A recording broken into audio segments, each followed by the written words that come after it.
이번 우크라이나와 러시아의 전쟁은 드론 전쟁이라고 해도 과언이 아닐 정도인데요.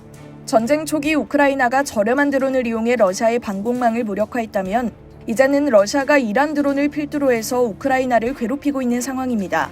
우크라이나가 이들이 얼마나 미웠으면 러시아군의 이란산 자폭 드론 운용법을 교육해오던 이란인 교관들을 사살했을 정도로 드론은 골칫거리인데요. 이에 우크라이나는 다시 기본으로 돌아갔습니다. 경찰과 국방경비대 등으로 드론 사냥 부대를 편성한 건데요. 지난달 29일 미국 워싱턴 포스트 보도에 따르면 최전선에서 30여 킬로미터 떨어진 미콜라이우 지역에서 드론 요격 부대가 맹활약 중이라고 보도했습니다. 보도에 따르면 드론 사냥 부대는 순번을 정해 야간 근무를 섭니다. 당초 러시아는 낮에도 드론 공격을 일삼았지만 소음이 크고 속도가 느린 드론이 낮에 쉽게 요격되자 지금은 자정부터 새벽 사이에만 띄우고 있습니다. 드론이 나타나면 소총처럼 생긴 열상 감지기로 위치를 파악해 레이저 빔을 쏘아 밝힙니다. 그러면 여러 부대가 동시에 일제 사격을 가합니다. 러시아가 이란제 샤이드 드론을 처음 사용할 당시 우크라이나군은 견착식 지대공 미사일을 쓰기도 하고 전투기를 출격시키기도 했습니다.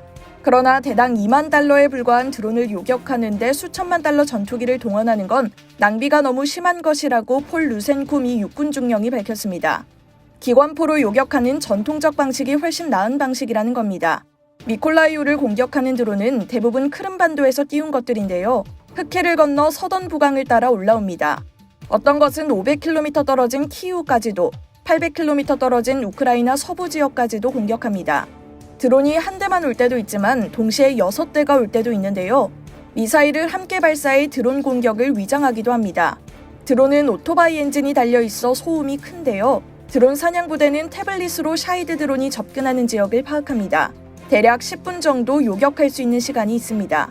드론을 레이저로 지목하면 집중 사격이 이뤄지기 때문에 어느 부대가 요격한 것인지를 구별하기 힘들어집니다.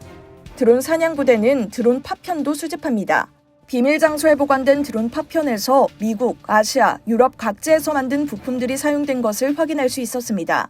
최근 2주 동안 러시아군의 드론 공격이 뜸해졌는데요. 재고가 바닥났기 때문입니다. 그러나 이란과 러시아가 러시아 내 생산에 합의했기 때문에 조만간 재개될 전망입니다.